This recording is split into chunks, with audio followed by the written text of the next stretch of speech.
எல்லாருக்கும் வணக்கம். Welcome to bring divine mind channel.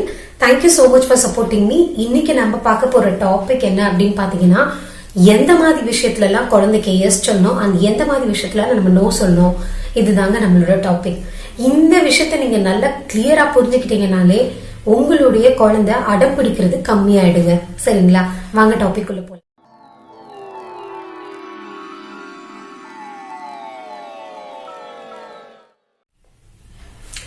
மொத்தம் 3 டைப் ஆஃப் பேரண்ட்ஸ் இருக்காங்க. இது எப்படி அப்படின்னா, முதல் கேட்டகரியில இருக்கிறவங்க என்ன பண்ணுவாங்க அப்படின்னு பாத்தீங்கன்னா, என்னோட ஃப்ரெண்டு ஒருத்தவங்க உண்டுங்க. அவங்க என்ன தெரியுமா சொல்லுவாங்க, இவன் ரொம்ப அடம் பிடிப்பான் பாத்துக்கோங்க, அப்படியே என்ன மாதிரியே என்ன வேணுமோ அதை உடனே அழுது சாதிச்சிருவான் அப்படின்னு சொல்லிட்டு ரொம்ப பெருமையா சொன்னாங்க. அடம் பிடிக்கிறதே தப்பு, அதுல ஒரு பெருமை வேற. சரிங்களா? சோ இது ஒரு டைப் ஆஃப் பேரண்ட். குழந்தை என்ன செஞ்சாலும் அது நல்லதா இருந்தாலும் சரி கெட்டதா இருந்தாலும் சரி அப்படியே புகழ்ந்து புகழ்ந்து புகழ்ந்து அதை நல்லா தூண்டி விட்டு அது வேற லெவல் கொண்டு போய் விட்டுறது. அதுக்கப்புறம் பிள்ளை சொன்ன பேச்சு கேட்கலன்னு சொல்லிட்டு நம்ம கிட்ட சொல்றது. ஃபர்ஸ்ட் கேட்டகரி என்ன அப்படின்னா, குழந்தை தப்பே பண்ணாலும் அதை பெருமையா பேசுற ஒரு கேரக்டர். இதுதான் ஃபர்ஸ்ட் கேட்டகரி ஆஃப் பேரண்ட். இன்னொரு டைப் ஆஃப் பேரண்ட் இருக்காங்க. அவங்க எப்படின்னு பாத்தீங்கன்னா, நம்ம தான் அந்த காலத்துல அவ்வளவு கஷ்டப்பட்டோம் வா, இப்ப இந்த குழந்தைங்களாவது நல்லா வளர்த்துடணும், அதனால என்ன கேட்டாலும் நான் வாங்கி கொடுத்துருவேன் அப்படின்னு சொல்ற மாதிரி ஒரு பேரண்ட். அதுயா, அதாவது அவங்க அவ்வளவு கஷ்டப்பட்டாங்களாமா, அதனால குழந்தை கஷ்டமே படக்கூடாதாம்மா, என்ன கேட்டாலும் உடனே வாங்கி கொடுத்துருவாங்களாமா. இது ஒரு டைப் ஆஃப் பேரண்ட். அடுத்து மூணாவதா ஒரு பேரண்ட் இருக்காங்க. அவங்க எப்படி தெரியுமா, குழந்தை என்னென்ன கேக்குதோ அது எல்லாத்தையும் வாங்கி கொடுத்துட்டு அதுக்கப்புறமா என்ன பண்றது அப்படின்னா, நான் உனக்கு அது வாங்கி கொடுத்துருக்கேன், நான் உனக்கு அவ்வளவு செஞ்சிருக்கேன், நான்லாம் என் காலத்துல இருக்கும்போது எனக்கு ஒரு நல்ல ஸ்கூலுக்கு போறதுக்கு ஒரு பேக் கூட கிடையாது, ஆனா பாரு உனக்கு இப்பவே உனக்கு பைக் வாங்கி கொடுத்துருக்கேன், அது வாங்கி கொடுத்துருக்கேன், இது வாங்கி கொடுத்துருக்கேன்னு குழந்தைகிட்டே திரும்ப திரும்ப சொல்றது. உனக்கு ஸ்கூலுக்கு இவ்வளவு ஃபீஸ் பே பண்றேன், நானு உனக்கு இத்தனை டியூஷன் வச்சிருக்கேன், ஒவ்வொரு டியூஷனுக்கும் பாரு 20,000 ரூபாய் 30,000 ரூபாய்லாம் வருது, இதெல்லாம் எவ்வளவு தூரம் நான் பண்றேன் அப்படின்னு குழந்தைகிட்ட திரும்ப திரும்ப திரும்ப திரும்ப சொல்லிட்டே இருக்கிறது. சோ இந்த மாதிரி பேரண்ட் தேர்ட் கேட்டகரி. ஓகேவா? சோ இப்படியே இவங்க பெருமையா சொல்லிட்டே இருந்தா குழந்தை என்ன தெரியுமா கேட்கும், ஒரு நாள் ஏன் சரி அப்படி கேட்கும். செய்யறதெல்லாம் செய்யவும் செஞ்சிருவீங்க, சொல்லியும் காமிப்பீங்க இல்லையா? சோ குழந்தை ஏன் அப்படி கேக்குது அப்படின்னா, இன்னொரு வார்த்தையும் கேட்குங்க குழந்தை. உங்களை யார் செய்ய சொன்னா, நானா செய்ய சொன்னேன், நான் நல்லா படிச்சு நல்ல மார்க் வாங்கணும் தானே எல்லாம் செய்றீங்க, நான் மார்க் வாங்கினா உங்க பிள்ளை மார்க் வாங்குதுன்னு தானே எல்லாரும் சொல்லுவாங்க, அதுக்காக செய்றீங்க. இது வேற குழந்தைக்கு தான் செய்வீங்களா, உங்க பிள்ளைன்றனாலும் செய்றீங்க அப்படின்ற மாதிரிலாம் கொஸ்டின் பண்ணுவாங்க. சோ இந்த 3 கேட்டகரியுமே நல்லது கிடையாது. அப்ப எப்படி இருக்கணும் அப்படின்றதுதான் முக்கியம். சோ எப்படி இருக்கணும்ன்றதுதான் நான் இனிமே சொல்ல போறேன். எப்படிப்பட்ட பேரண்டா இருக்கணும் அப்படின்னா, நமக்கு தெளிவா தெரியணும் எந்த மாதிரி விஷயத்துல நம்ம குழந்தைகிட்ட நோ சொல்லணும், எந்த மாதிரி டைம்ல நம்ம குழந்தைகிட்ட எஸ் சொல்லணும் அப்படின்றது தெரியணும். முதல் விஷயம், எப்ப குழந்தைகிட்ட நோ சொல்லணும் அப்படின்றதுதான் நான் முதல் சொல்ல போறேன். ஒன்னும் இல்லைங்க, உங்க குழந்தை அம்மா நான் ஸ்நாக்ஸ் வாங்கணும், எனக்கு ஒரு 10 ரூபாய் கொடுங்கம்மா அப்படின்னு கேக்குதுன்னு வச்சுக்கோங்க. ஸ்நாக்ஸ்னா என்ன சாப்பிட்டுருவாங்கன்னு நினைக்கிறீங்க? இந்த லேசு குர்குரே இதை தான் வாங்கி சாப்பிடுவாங்க. இந்த மாதிரி இதுக்காக கேட்டாலே எனக்கு அப்படி பிடிக்கவே பிடிக்காது, அவ்வளவு ஒரு கோவம் வரும். உடனே என்ன பண்ணுவேன், நான் முடியாது, அதெல்லாம் தர முடியாது, 10 ரூபாய்லாம் தர முடியாது போடா அப்படின்னு சொல்லிடுவேன். உடனே அவன் என்ன பண்ணுவான் பாத்துக்கோ, அவங்க அப்பா கிட்ட போய் கேக்குறது, அவங்க கொடுத்துருவாங்க. எனக்கு அப்படியே கோவம் ஜிவ்வுன்னு ஏறும் பாருங்க. நம்ம முடியாதுன்னு சொல்லியிருக்கோம், அவன் போய் நேக்கா அவங்க அப்பா கிட்ட போய் கேட்டு வாங்கிட்டு போனா எவ்வளவு டென்ஷன் ஆகும் நமக்கு.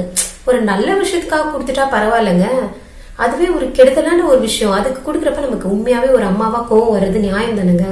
சோ இந்த மாதிரி விஷயங்கள் எல்லாம் அவாய்ட் பண்ணணும்னா நீங்க என்ன பண்ணணும் அப்படின்னா, முதவே உங்க ஹஸ்பண்ட் கிட்ட ஒரு அண்டர்ஸ்டாண்டிங்ல பேசி வச்சுக்கணும்.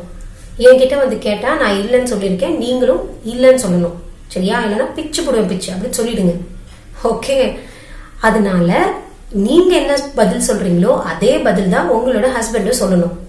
ஓகே? நல்ல விஷயத்துக்காக கேட்டா கொடுக்கலாங்க, எதுக்காக அந்த மாதிரி விஷயத்தெல்லாம் வாங்கி சாப்பிட்டு இப்ப நம்ம இன்னைக்கு கொடுத்தோம்னு வச்சுக்கோங்க, அப்புறம் ரெகுலரா ஸ்கூல் விட்டு வந்தோம்னா 10 ரூபா கொடுமா நான் போய் வாங்குறேன் அப்படின்னு சொல்லுவாங்க. சோ இது ஒரு கேட்டகரி. அப்ப இந்த மாதிரி விஷயத்துல நம்ம கட்டாயம் என்னதான் சொல்லணும், நோ சொல்லணும். அப்படி நோ சொல்லணும் அப்படின்னா முதவே நீங்க பேசி வச்சுக்கிட்டாதான் உண்டு, 2 பேரும் கரெக்டா நோ சொல்ல முடியும். சோ இது ரொம்ப ரொம்ப முக்கியம். அடுத்த கேட்டகரி என்ன அப்படின்னு பாத்தீங்கன்னா, ஒண்ணும் இல்ல, இப்ப வீட்டுல இருக்கும்போது நூடுல்ஸ் வேணும்னு கேக்குறான்னு வச்சுக்கோங்க. நூடுல்ஸ் என்னைக்காவது சாப்பிட்டா ஓகே, டெய்லி கொடுக்க கூடாது இல்லையா? ஆனா நான் என்ன பண்ணுவேன் அப்படின்னா, நூடுல்ஸ் வேணுமா இப்பவே தாங்கம்மா அப்படின்னா கொடுக்க மாட்டேன். இப்பவே எல்லாம் கொடுக்க முடியாது, வேணா தரேன், நாளைக்கு தரேன் அப்படின்னு சொல்லிடுவேன். ஏன் இப்படி ஒரு ராட்சசியா தெரியறல நானு? நூடுல்ஸ் கூட பிள்ளை கேக்குது போட்டு கொடுக்க மாட்டேன் அப்படிதானே யோசிக்கிறீங்க. ஏன் அப்படின்னா, நான் இன்னைக்கு கொடுத்துட்டேன்னு வச்சுக்கோங்களேன், அவனுக்கு வந்து எது கேட்டாலும் கொடுத்துருவாங்க அம்மா அப்படின்ற தாட் வந்துடும். நான் கொடுக்க தான் போறேன், ஆனா இன்னைக்கு இல்ல நாளைக்கு இதே மாதிரி ஈவினிங் கொடுக்குறேன் அப்படின்னு சொல்லிடுவேன். அவனுக்கு கோவம் வரதான் செய்யும். இப்பதானே எனக்கு வேணும், நாளைக்கு நீங்க கொடுத்து நான் என்ன பண்ண போறேன், வேற ஏதாவது ஒரு ஆப்ஷன், ஏதாவது ஃப்ரூட் கட் பண்ணி கொடுப்பேன், வேற ஏதாவது பண்ணுவேன். ஆனா நீ கேட்கறது கெடுதலான விஷயம் அப்படின்னா அதை நான் உடனே அக்செப்ட் பண்ண என்னால முடியாது அப்படின்றத நான் தெளிவா சொல்லிடுவேன். ஆனா நாளைக்கு போட்டு கொடுப்பேன்னு சொன்னீங்கல்ல, அதுக்கு கண்டிப்பா எஸ் சொல்லிடுங்க. நாளைக்கு வந்து நீங்க ஏமாத்தக்கூடாது, அதுதான் ரொம்ப ரொம்ப முக்கியம். சொன்ன வாக்கு காப்பாத்தணுங்க குழந்தைங்க கிட்ட, இல்லைன்னா குழந்தைங்க டென்ஷன் ஆயிடுவாங்க. சரியா? சோ சொன்ன வாக்கு காப்பாத்துற விஷயத்துல நீங்க கண்டிப்பா எஸ் சொல்லணும். கெட்ட விஷயங்கள் உங்ககிட்ட கேக்குறாங்க அப்படின்னா கண்டிப்பா நீங்க யோசிக்காம நோ சொல்லிடலாம். ஓகேவா? இன்னொரு ஒரு முக்கியமான விஷயம் நான் சொல்ல மறந்துட்டேங்க. குழந்தைங்களை நம்ம வளர்க்குறப்ப பெரியவங்களோட இன்டர்ஃபரன்ஸ் வந்து ரொம்ப அதிகமா இருக்கும். பெரியவங்க வந்து என்ன பண்ணுவாங்க அப்படின்னா ரொம்ப செல்லம் கொடுப்பாங்க நம்ம ஏதாவது ஒரு விஷயம் சொல்லிட்டு இருக்கும் போது. இப்ப நான் வளர்ந்த காலத்துல எல்லாம் பாத்தீங்கன்னா எனக்கு எங்க ஆச்சி ரொம்ப சப்போர்ட் பண்ணுவாங்க. என்னுடைய அப்பாவோட அம்மா வந்து ரொம்ப சப்போர்ட் பண்ணுவாங்க. எங்க அம்மா வந்து என்னை ரொம்ப ஸ்ட்ரிக்டா வளர்க்கணும், ரொம்ப நல்ல பொண்ணா வளர்க்கணும் அப்படின்னு நினைப்பாங்க. ஆனா நான் வந்து சின்ன குழந்தையில வந்து ஒரே ஒரு பேத்தி தான். அப்ப எனக்கு அடுத்து கொஞ்ச நாள் கழிச்சுதான் சித்தப்பாக்கெல்லாம் மேரேஜ் ஆச்சு. அப்ப வந்து என்னன்னா ரொம்ப செல்லம்னு வச்சுக்கோங்களேன், யார் என்ன கேட்டாலும் வாங்கி கொடுத்துருவாங்க.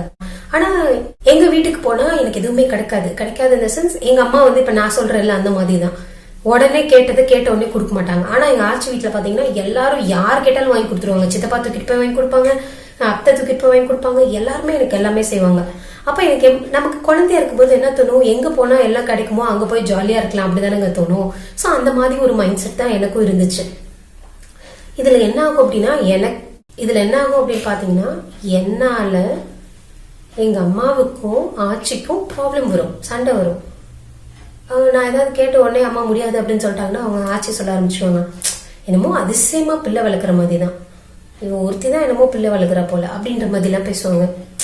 பிகாஸ் அவங்க வந்து அத்தனை குழந்தைங்களை வந்து பெற்று வளர்த்துருக்காங்க. அவங்களுக்கு தெரியாதா குழந்தைக்கு எது கொடுக்கணும் கொடுக்க கூடாதுன்னு. ஆனா இந்த சைட்ல வந்து ஒரு பேரண்டா எங்க அம்மா சொல்றதும் தப்புன்னு சொல்ல முடியாது. அவங்களுக்கு அவங்க குழந்தைய இப்படிதான் வளர்க்கணும் அப்படின்ற மாதிரி ஒரு தாட் இருக்கும். அதுவும் தப்பு கிடையாது இல்லையா? சோ பெரியவங்களால ஒரு இன்டர்ஃபரன்ஸையும் நம்ம சமாளிச்சுதான் ஆகணும். நம்ம வீடுகள்லயும் என்ன ஆகும் அப்படின்னு பாத்தீங்கன்னா சில நேரங்கள்ல நம்ம ஒண்ணு சொல்லிட்டு இருப்போம், சில நேரங்கள்ல நம்ம வீடுகள்லயும் என்ன நடக்கும் அப்படின்னா நம்ம ஹோம்ஒர்க் சொல்லி கொடுத்துட்டு இருப்போம். அந்த நேரம் ரொம்ப ஸ்ட்ரிக்டா இருப்போம். சில நேரம் குழந்தைய அடிக்க கூட செஞ்சிடுவோம்னு வச்சுக்கோங்களேன். அதை வந்து நம்மளோட மாமியார் அத்தை பார்த்துட்டாங்க அப்படின்னா அவங்களுக்கு கோவம் வரும், இரிட்டேட்டிங்கா இருக்குன்னு பிள்ளைய போட்டு இப்படி அடிச்சிட்டு இருக்காங்க, நம்மளாம் பிள்ளை வளர்க்கலையா, அதிசயமா வளர்த்துட்டு இருக்கா, அந்த மாதிரி எல்லாம் தோணும். சோ அதையும் நீங்க தாங்க சமாளிச்சாங்கன்னு வேற வழி இல்லை. அதுக்கு என்ன பண்ணும் அப்படின்னா நீங்க உங்க அத்தை கிட்ட உட்காந்து பேசிடுங்க. அத்தை உங்க காலம் வேற எங்க காலம் வேற, இந்த காலத்துல வந்து பசங்களை இப்படி எல்லாம் கொண்டு வரலன்னா ஒண்ணும் பண்ண முடியாது அப்படின்றத ரொம்ப கிளியரா அவங்க கிட்ட சொல்லிடுங்க. சோ இப்படி எல்லாம் பண்ணா மட்டும்தான் என்ன பண்ண முடியும் அப்படின்னா உங்களோட குழந்தைய நல்ல சக்சஸ்ஃபுல்லா வளர்க்க முடியும். அப்ப எப்ப எஸ் சொல்லணும் எப்ப நோ சொல்லணும்ன்றது கிளியர் ஆயிக்கோங்க. ஆனா சின்ன பிள்ளையில எனக்கு வந்து அப்படிதாங்க இருக்கும். எங்க அம்மா பார்த்தாலே எனக்கு பிடிக்கவே பிடிக்காது, ஒரு வில்லி மாதிரி தெரிவாங்கன்னு வச்சுக்கோங்களேன். ஆனா அதுக்கப்புறம் கொஞ்சம் மெச்சூர்ட் ஆனதுக்கு அப்புறம் தான் எனக்கு தெரிய வந்தது என்ன அப்படின்னா ஓகே அவங்க நம்மளோட நல்லதுக்கு தான் பண்றாங்க அப்படின்றது நமக்கு தெரியும். சோ அந்த மாதிரி உங்களோட குழந்தையும் உங்களை வந்து புரிஞ்சுப்பாங்க. நீங்க இப்ப வந்து உங்களை வந்து வெறுக்கிற மாதிரி தான் இருக்கும், ஒரு வெறுப்பான ஒரு அம்மாவா தான் நீங்க தெரிவிங்க. பட் எவ்வளவுக்கு எவ்வளவு உங்க குழந்தை உங்களை வெறுக்குதோ அவ்வளோக்கு அவ்வளோ அது வந்து நல்ல பொசிஷனுக்கு போக போகுதுன்னு அர்த்தம். ஸோ அதை பத்தி நீங்க பாதர் பண்ணிக்காதீங்க. அதனால கேட்டதை கேட்ட உடனே கொடுக்குற பழக்கத்தை தயவு செஞ்சு விட்டுருங்க. ஒரு விஷயம் நீங்க சொன்னீங்க அப்படின்னா அதை வந்து செஞ்சிடுங்க. இந்த ரெண்டு தான் நான் உங்களுக்கு சொல்ல வேண்டியது, அதை சொல்லிட்டேன்னு நினைக்கிறேன். ஸோ எப்பெல்லாம் நோ சொல்லணும் அப்படின்னா தேவையில்லாம உடம்புக்கு கெடுதல் தரக்கூடிய விஷயங்களை அவங்க கேட்கும் போது நோ சொல்லிடுங்க. எப்ப எஸ் சொல்லணும் அப்படின்னா சில விஷயம் நம்ம வந்து வாக்கு கொடுத்து செய்யறேன்னு சொல்லிட்டோம் அப்படின்னா எஸ்ன்னு சொல்லிட்டீங்கன்னா அது கண்டிப்பா அந்த டைம்ல முடிச்சிடுங்க. குழந்தைங்க ஏமாறினாங்கன்னா அதை வந்து அவங்களால தாங்கிக்க முடியாது. ஹோப் இந்த வீடியோ உங்களுக்கு ரொம்பவே யூஸ்ஃபுல்லா இருந்திருக்கும்னு நினைக்கிறேன். மீண்டும் ஒரு அருமையான பதிவுல உங்க எல்லாரையும் சந்திக்கிறேன். இந்த வீடியோ உங்களுக்கு பிடிச்சிருந்ததுன்னா உங்களோட ஃப்ரெண்ட்ஸ் கிட்ட நீங்க ஷேர் பண்ணுங்க. இதை பத்தின உங்களோட ஒப்பீனியனும் நீங்க கமெண்ட்ஸ்ல எனக்கு சொல்லலாம். சரிங்களா? தேங்க்யூ.